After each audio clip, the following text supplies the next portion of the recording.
남자도 저기 불났을 때 쓰러져가지고 아까도 쓰러질 뻔했어. 일사불란한 지휘가 이루어지니까 현장에 도착해서 많은 도움을 받았다고 생각합니다. 언제 발생하고 어떻게 발생한다라고 하는 사실은 우리 이미 알고 있어요. 어떻게 그걸 막을 수 있는지를 미리 좀 대비하자.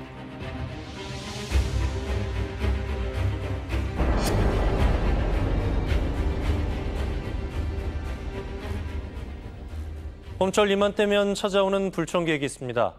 바로 산불인데요. 얼마 전 고성 지역에 1년 만에 또 산불이 발생했습니다. 작년 산불로 인한 피해가 복구되지 않은 상태이기에 주민들의 불안함은 점점 커져가고 있는데요. 1년 만에 또다시 덮친 고성 산불 현장, 시사큐가 취재했습니다. 건조한 대기로 인해 산불에 대한 주의가 더욱 강화되는 봄철. 고성 지역에 1년 만에 또 산불이 일어났습니다. 작년에 이어 이번 산불도 건조한 날씨와 태풍급 강풍이 맞물려 급속도로 번져나갔는데요. 불이 처음 발생한 고성군 토성면 도원리안 주택입니다. 불이 인근 야산으로 옮겨 붙으면서 순식간에 산불로 확산됐는데요. 이번 산불로 인해 산림 85헥타르가 새까맣게 탔습니다. 갑자기 그냥 밤이잖아요. 그 시간 8시간 넘었으니까. 그런데 그냥 갑자기 문을 막 두드리니까 깜짝 놀래죠. 우리 입장에서는. 근데 바람이 워낙 부니까 아 이렇게 물을 뿌려봐도 소용도 없겠다 싶어가지고 물 뿌리는 상황에서 산등성이를 보니까 좋은 일리 쪽으로 보니까 불이 펄건 거예요. 밖을 확인해 보니까 진짜 아니게 달러 불이 붙었더라고요. 그래서 자가수도 해가지고 끄고 밤새 지금 한잠 못 자고 밤새 이렇게 하고 있는 거예요 지금. 산불이 빠르게 확산되던 그날 밤, 대피소 6곳에는 지역 주민들과 육군 장병 총 2,200여 명이 뜬 눈으로 밤을 지새웠습니다. 아주 걱정 많이 했죠. 다 도망갈 준비를 하고 있었고 그래서 있었는데 다행히 여기까지는 불이 미치지 못해서 다행이었는데 잠도 한숨 못 잤어요 그날. 그리고 참 작년 그때 그 모습이 뛰어올라서 아주 이 며칠째 잠도 못 자고 아주 그래요 지금. 이쪽은 전부 그 물을 뿌려 놓은 상태고요. 지금 저쪽이 다 타고 있잖아요. 여기 앞에까지 왔습니다. 여기 앞에 라인까지. 산불 발생 지점과 불과 3km 정도 떨어져 있는 장애인 복지시설. 조금이라도 대피가 늦어지면 큰 피해가 발생할 수도 있는 긴박한 상황이었는데요. 산불 발생 직후 30명의 원생들은 행동제약이 생기는 상황이 발생하기도 했지만 18명 선생님의 일사불란한 대피 지도에 따라 안전하게 대피했습니다. 저희가 이제 13년도에 직접적으로 화재를 경험을 했습니다. 저희가 식사를 하고 올라가는 도중에 이제 우리 친구들이 양치를 하고 있을 때 옆에서 불이 났어요. 그래서 일부 저희 시설이 좀 그때 좀 전소가 됐었습니다. 그래서 그 이후로 현역마다 여기 불이 나기 때문에 소방훈련을 저희가 고성군과 또 저희 소방소 군부대하고 세 개 단체가 이용을 해서 계속 소방훈련을 하고 있거든요. 평소 산불이나 화재 등 응급 상황에 대비한 훈련과 자체적으로 마련한 소방 대응 체계가 큰 힘을 발휘했는데요. 더불어 마을 주민과 후원자들이 대피와 방어선 구축에 도움을 줘 신속하게 대응할 수 있었습니다. 1시간 정도 지났을 때 이 바람의 추이나 산불의 방향이 대형화되겠다고 판단이 돼서 1시간이 경과됐을 때부터 고성소방서에서 전직원 비상소집을 하고 저희 강원도 소방공무원들의 2분의 1 비상소집을 하고 그리고 그 시점에 전국의 소방차가 3분의 1이 동원될 수 있는 예비지령을 저희가 소방청을 통해서 내렸었어요. 이제 그리고 나서 한 2시간 정도 경과되었을 때 바로 출동을 내리고 해서 그렇게 진행을 했었습니다. 산림청 중앙산불방지대책본부는 1일 오후 10시 20분을 기해 산불재난 국가위기경보를 최상위 수준인 심각으로 상향 발령했습니다. 일출과 함께 산불 진화 헬기 39대도 순차적으로 잔불 정리 작업에 투입됐는데요. 산림청 헬기들이 이제 일출과 동시에 이제 출동을 하였고 아침 8시에 이제 주불 진화가 완료되었고 그 후에 이제 잔불 정리를 9시까지 이제 정리를 해서 일단 산불은 그 완료된 걸로 저희가 이제 브리핑을 하였고요. 이번 고성 산불에는 5천여 명의 인력과 5천여 대 진화 장비가 투입됐는데요. 순간 최대 풍속은 20에서 26m/s로 주불은 12시간 만에 진화된 것으로 기록됐습니다. 다행히 큰 불은 빨리 잡혔지만 거센 바람에 언제든 불길이 다시 커질 수 있어 산불 감시대와 군 병력 등 지상 진화 인력이 투입됐는데요. 산 능선을 따라 잔불 정리와 감시 작업이 동시에 진행됐습니다. 산불이 났을 때 그 진화 대원들이 호수를 풀어서 올라가면은 현장에 도착하면은 무전으로 연락을 받고 그 물이 올라갈 수 있도록 진화를 할 수 있도록 그 진화차를 담당하고 있습니다. 헬기가 도착하기 전까지는 뭐 거의 현장에서 이제 진화 작업을 하다가 헬기가 어느 정도 좀 주불을 잡아주면은 저희들은 잔불을 잡는 그 역할을 하고 있습니다. 이번 고성 산불은 지난해 4월에 발생한 산불 발생지에서 7km, 그리 멀지 않은 곳에서 발생했는데요. 다행히 인명피해는 없었지만 1년 만에 비슷한 시기에 또 산불이 발생해 주민들의 걱정이 이만저만이 아닙니다. 작년 산불로 인해 피해를 본 이재민들이 지내고 있는 임시주택. 하루아침에 생활터전이 사라진 사람들은 1년이 훌쩍 지난 지금도 그 고통에서 벗어나지 못한 채 불안한 마음으로 하루하루를 보내고 있습니다. 이제 저 같은 경우는 평생 참 이렇게 일터와 삶을 다 잃었으니 뭐 지금 와서 뭐 그렇다고 해서 뭐 보상이랄까 그런 것도 만족치가 않고 이렇게 아주 마음만 아주 안타까울 뿐이에요 지금. 남들은 다 이렇게 보상이 됐다라고 생각을 하는데 아직도 그 뭐 걸음도 못 떼고 있어서 보상을 하나도 받지 못하는 상태라서 그게 가장 어렵습니다. 이번 화재로 인해 주택 한 채와 우사 한 채, 비닐하우스 등이 전소됐으며 산림 85헥타르가 소실됐습니다. 고성군은 정확한 피해 규모 파악에 들어갔는데요. 그 규모는 더 늘어날 것으로 추정됩니다. 동해안 지역은 지형적 기상 여건과 자연 환경이 화재에 취약한 구조인데요. 예로부터 산불이 빈번하게 발생한 것으로 알려져 있습니다. 동해안 지역의 재난성 산불 피해 현황을 살펴보면 1996년 3,762헥타르의 규모가 소실된 고성 산불이요. 막대한 피해액과 이재민을 발생시키며 반복적으로 발생하고 있습니다. 고질적인 산불 문제, 과연 원인은 무엇일까요?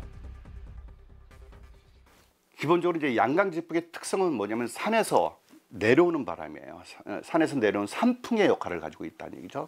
자, 그런데 이게 워낙 속도가 풍속이 세다 보니까 이게 이제 그 태풍급이거든요. 그러니까 이 비화 현상이 일어나는 거예요. 비화라고 하는 건 뭐냐면 불덩어리가 산불이 나면 불덩어리가 그냥 그대로 이렇게 타면 되는데 이게 불덩어리가 다른 데로 날아가 버린다는 얘기죠. 이게 500m, 1km까지 날아가 버리는. 그래서 산불의 피해가 걷잡을 수 없을 정도로 크다는 얘기죠. 양간지풍은 봄철 이동성 고기압에 의해 영서에서 영동으로 부는 서풍으로 찬 공기 위에 더운 공기가 위치해 기온 역전층을 형성하는데요. 태백산맥을 넘으면서 풍속이 빨라집니다. 습한 공기가 산을 넘어가는 과정에서 고온 건조해지는 것을 횡 현상이라고 하는데요. 이 바람이 불과 맞닿게 되면 대형 산불로 이어지게 됩니다. 양간지풍은 불을 몰고 온다는 의미에서 화풍이라고도 불리는데요. 언제 어디로 번질지 몰라 더욱 위험합니다. 보통 우리가 산불이 나면 방화선이라고 하는 걸 구축하거든요. 그러니까 인공조림지든지 아니면 자연림이든지 방화선을 구축하면은 방화선만 우리가 저지를 하면 거기서 타다가 끝나버려요. 그럼 피해가 상당히 줄어드는데 이 양강지풍의 특징은 뭐냐면 돌풍이에요. 일정하게 부는 게 아니라는 얘기죠. 그러니까 이 돌풍이 부니까 피해가 굉장히 크게 나타난다라고 하는 거죠. 하룻밤 사이에 모든 것을 잃어버린 사람들. 매년 반복되는 산불에 피해 또한 계속 누적되고 있는데요. 예전의 삶을 되찾을 수 있을지 기약 없는 상황에서 이재민들은 점점 지쳐가고 있습니다. 현재 저희가 할 수 있는 부분은 이제 그 소유자 동의를 얻어서 피해를 입은 산림에 대해서는 긴급 벌채를 하고 그리고 개인에 대한 거는 이제 민사로 이제 개인이 이제 신청을 하기 때문에 피해 사실 확인서를 통해서 주민들이 이제 도움을 주고 있습니다. 지난해 산불로 인해 수천 명의 재산이 한 줌의 재로 사라졌습니다. 그러나 정부와 강원도, 한전 등에서 보상권 청구 문제가 불거지면서 보상금 지급이 안 돼 이재민들은 고통에서 벗어나지 못하고 있습니다. 이번 산불은 불행 중 다행으로 인명피해 없이 비교적 빨리 진화돼 피해가 적었습니다. 그럴 수 있었던 이유는 신속한 초동 대처에 있는데요. 산불 대처 방식과 피해 규모에서 다른 때와는 확연히 차이를 보였던 고성 산불. 과연 어떤 점들이 달랐을까요?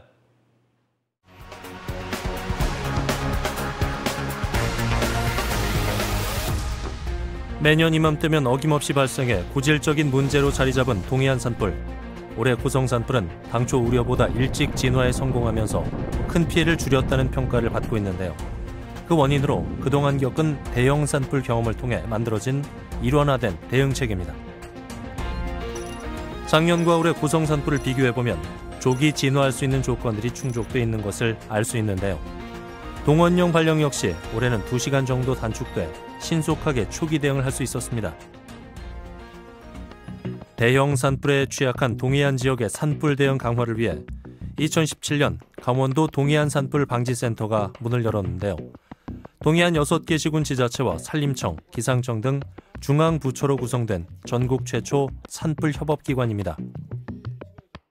개서 전에는 이제 시군에서 한 개 시군 한 개 산불을 대응하다 보니까 진화 자원 동원이라든가 이런 게 좀 단순하잖아요. 그 남의 기관 그 자원을 동원하기도 어렵고, 근데 센터가 이제 개소를 하면서 동해안에 6개 있는 자원을 다 센터 통합 관리 운영하기 때문에 그 현장 대응력에는 아주 효과적으로 대응할 수 있다고 보여집니다. 이번 산불 대응에서 달랐던 부분은 관계 당국의 협업입니다. 지자체와 산림청, 소방청 등이 서로 적극적으로 협력해 초동 대처에 임했는데요. 특히 산불 대비를 위해 소방 자원을 특정 지역에 미리 배치한 것도 주목할 만합니다. 작년 같은 경우는 산불이 난 이후에 그 전국 소방차들을 동원하는 체계에서 금년부터는 건조 경보와 강풍주의보 때는 강원도에 있는 자원, 그다음에 중앙구조본부에 있는 자원이 한 50만 세대 정도가 사전에 넘어오는 전략을 쓰고요. 그다음에 건조 경보, 그다음에 강풍 경보가 두 개 다 경보가 동시에 떨어질 경우에는 전국에 있는 소방차가 한 100대 이상 정도를 사전에 미리 하루 전에 배치를 합니다. 신속한 소방력 투입 또한 달랐던 부분인데요. 예전에는 관할 지역에 얽매여 초기 출동이 늦어졌다면 올해부터는 소방공무원의 국가직 전환으로 소방청장이 바로 소방동원령을 내리고 직접 현장 지휘를 맡아 빠른 대응이 가능했습니다. 현장에 투입하는 시간이 기존보다는 확실히 단축이 되었습니다. 아까 말씀드린 사전에 시나리오 연습도 했지만은 또한 그 체계가 일원화되면서 아마 작년보다는 훨씬 더 빠른 시간 안에 전국에 있는 소방차가 현장에 도착해서 많은 도움을 받았다고 생각합니다. 올해는 저희가 1월부터 소방청과 그리고 타시도 소방본부들과 좀 장기간에 걸쳐서 업무 협의를 진행을 했습니다. 그래서 4월, 5월에 대형 산불이 발생해서 전국에서 수백 대의 소방차가 동원이 될 때 어떤 절차를 통해서 신속하게 동원을 요청할 것인지, 그리고 저희가 요청을 했을 때 타시도 본부가 어떻게 신속하게 올 수 있을 것인지 조건을 저희가 만들었고요. 임무 수행하는 데 있어서도 좀 불편함이 좀 없고 같은 마음으로 산불 진압을 했다고 생각이 됩니다.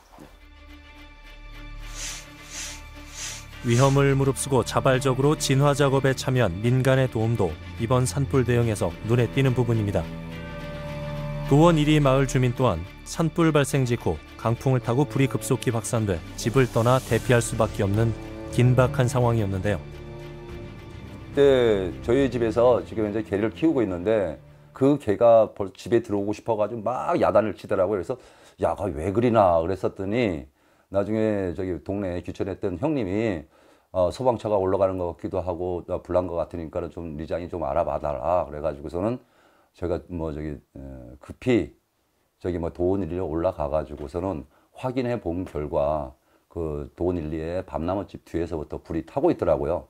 그래가지고서는 마을 잽싸게 내려와가지고 산 밑에 있는 주민들한테 불을 켜놓고 바깥에 불도 다 켜놓고 물을 좀 뿌리고 그리고 나서 대기를 좀 하시다가 피신을 하셔라. 산 밑에 있는 집들만 먼저 말씀을 드렸었죠, 그때. 박대림 이장은 마을 경로당을 거점으로 주민들을 일일이 방문해 순차적으로 대피시켰는데요. 불길이 마을로 번지지 않도록 계속 물을 뿌리면서 방화선 구축에도 안간힘을 썼습니다. 이로 인해 도원 1리 마을 77세대는 큰 피해 없이 산불을 넘길 수 있었습니다. 그게 가장 그래도 대처할 수 있는 방법이 아닌가. 그리고 시골이다 보니까는 사실 119 소방차들이 오기 위해서는 불을 꺼놓으면 집이 어디에 있는지도 모르고 이렇게 하기 때문에 일단은 불을 켜놓게 되면 이 집이 여기에 있구나 저기에 있구나 하는 것을 알 수 있기 때문에 불을 켜놓으라 그랬죠. 속초에서 살수차를 운행하는 정혜훈 씨도 이번 산불 진화에 큰 도움을 줬습니다. 원래는 이제 도로공사나 이제 뭐 비싼 먼지라든가 뭐 이제 청소 이제 건설회사 이제 그쪽으로 일을 하고 있죠. 친구랑 둘이 있는데 친구 어머니가 이제 친구한테 전화를 해서 불이 났다고 해서 바로 그냥 전화 받고 이제 바로 간 거죠. 산불이 바람을 타고 급속히 확산되자 속초에서 부성까지 살수차를 끌고 와 산불 진화에 나섰는데요. 덕분에 건물이 전소되는 위기를 막을 수 있었고 산불 피해를 줄일 수 있었습니다. 두 분이 또 오셨어요. 제가 이제 한자 다 쓰고 두 번째 물을 떠가지고 가니까 이제 두 대가 더 와서 같이 도와줬어요. 그분들도 또 있어요. 저 말고도 다른 분도 뭐 안 보여서 그렇지 다 도와줬어요. 제 고향이 또 거기예요. 제 고향이. 그러니까 뭐 당연히 해야 될 거 한 것 같아요, 저는. 이번 산불의 근본적인 원인은 화목 보일러에서 시작된 것으로 추정되고 있는데요. 화목 보일러는 난방비 절감 효과로 마을 단위에서 많이 사용되고 있지만 사용자의 안전의식 부족으로 화재에 취약한 것이 문제점으로 꼽히고 있습니다. 이 동네에 이거 화목 보일러 많이 사용하나요? 예, 많이 사용합니다. 그 앞에 한 집만 그리고 다 화목 보일러인데. 그럼 불 타가지고 뭐 나무가 많은데 뭐 다 나무 위다가 고향 갖다 떼는데 돈이 안 들어가잖아요. 그래서 화목 보일러가 다 된 거예요. 특히 대부분 접근성이 떨어지는 농어촌 지역에서 사용하기 때문에 화재 발생 시 신속한 대처가 어렵다는 것도 문제인데요. 최근 5년간 화목 보일러 화재 발생률은 계속 증가 추세입니다. 산불은 대체적으로 개인 과실과 같은 인위적 요인에 의해 발생하는데요. 최근 10년간 현황을 보면 담뱃불, 입산자실화, 논밭두렁 및 쓰레기 소각 등이 주요 원인으로 나타나고 있습니다. 우선은 이제 가장 중요한 것은 예방이거든요. 예방이고 그리고 그 예방을 위해서는 이제 지역민들께서 산불이 주는 피해에 대해서 좀 각별한 관심을 가져주시고 해서 이런 건조기에 화기 취급에 좀 주의를 기하셔야 되고요. 주민들이 스스로 그 화재 초기에 불을 끌 수 있는 비상소화 장치 설치 사업들을 저희가 중앙정부에도 건의하고 저희 강원도 차원에서 설치 사업들을 좀 하고 있고 이제 그런 상황입니다. 산불은 진화됐지만 산림복구라는 큰 과제가 남았습니다. 2018년 국립산림과학원이 발표한 내용에 따르면 산림의 공익적 가치는 221조 원으로 국민 1인당 연간 428만 원의 공익적 혜택을 받는 셈인데요. 국내 총생산 GDP의 11.7%에 해당하는 수준입니다. 단순히 나무가 다 없어진 것뿐만 아니라 토사가 유출됩니다. 이 나무가 타서. 그러면 그 토사가 어디로 가면 동해안 바닷가로 흘러 들어가요. 그럼 바닷가로 들어가면은 연안에 이게 쌓이면은 퇴적되면 항구의 폭우에 쌓이면은 결국 연안의 어족들이 서식할 곳이 없는 겁니다. 피해뿐만 아니라 이렇게 우리 사회 경제적으로 특히 어촌 경제에도 영향을 주고 있다. 산림이 우리에게 주는 경제적 공익적 가치는 무궁무진하지만 한 번 훼손된 산림의 피해를 복구하고 원래대로 돌아가기 위해서는 막대한 시간과 비용이 발생합니다. 지금까지 점정적으로 한 85헥타의 산림 피해가 났다고 보고는 되어 있고요.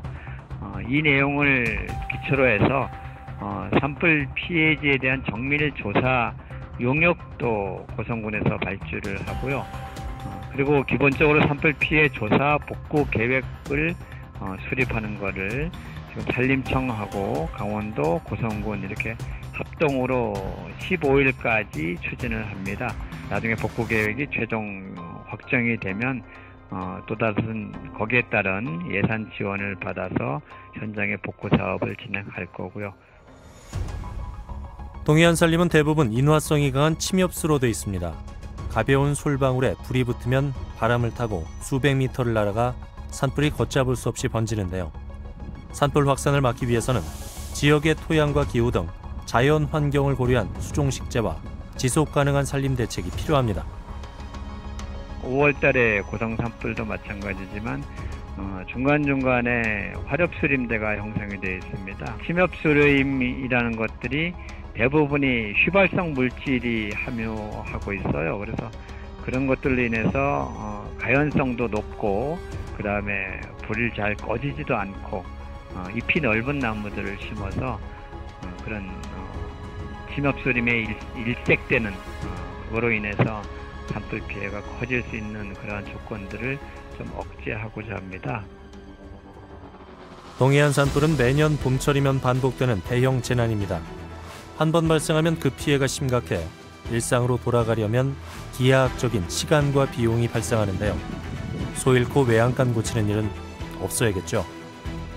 고질적인 동해안 산불, 지속적인 산불 모니터링과 함께 보다 철저한 예방과 대책 마련을 병행해야 할 것입니다. 다행히 이번 안동 화재에서 처음으로 산림청이 그 야간 소방 헬기 수리원을 투입을 4번 했어요. 그래서 성공적인 시범 운행을 했다. 빨리 동해안 쪽에 강릉 원주에 지금 거기에 조속 배치하는 거. 자연 현상이라고는 우리가 막을 수가 없어요. 어떻게 우리가 조절할 수가, 컨트롤할 수가 없다라는 얘기죠. 그러면은 언제 발생하고 어떻게 발생한다라고 하는 사실은 우리 이미 알고 있어요. 그렇다면은 그걸 가지고 우리가 지혜를 좀 모아서 행정적으로 또는 우리 민간 차원에서 어떻게 그걸 막을 수 있는지를 미리 좀 대비하자. 이것이 더 중요하다고 볼 수 있겠습니다. 하나의 실수로 이렇게 이제 큰 손실을 입는데 저 자신부터 해서 모든 사람들이 좀 주의를 해줬으면 그래야 여러 사람이 좀 편하고 산도 좀 숨을 쉬어야지. 산이 숲이 우거져야 사람도 맑은 공기를 마실 수가 있는데 저는 그런 게 좀 안타깝죠. 이번 고성 산불로 인해 축구장 120개에 가까운 면적이 잿더미가 됐습니다. 전문가들에 따르면 울창했던 본래의 모습으로 되돌아가기 위해서는 자그마치 100년이라는 시간이 필요하다고 하는데요. 매년 반복되는 봄의 악몽, 동해안 산불.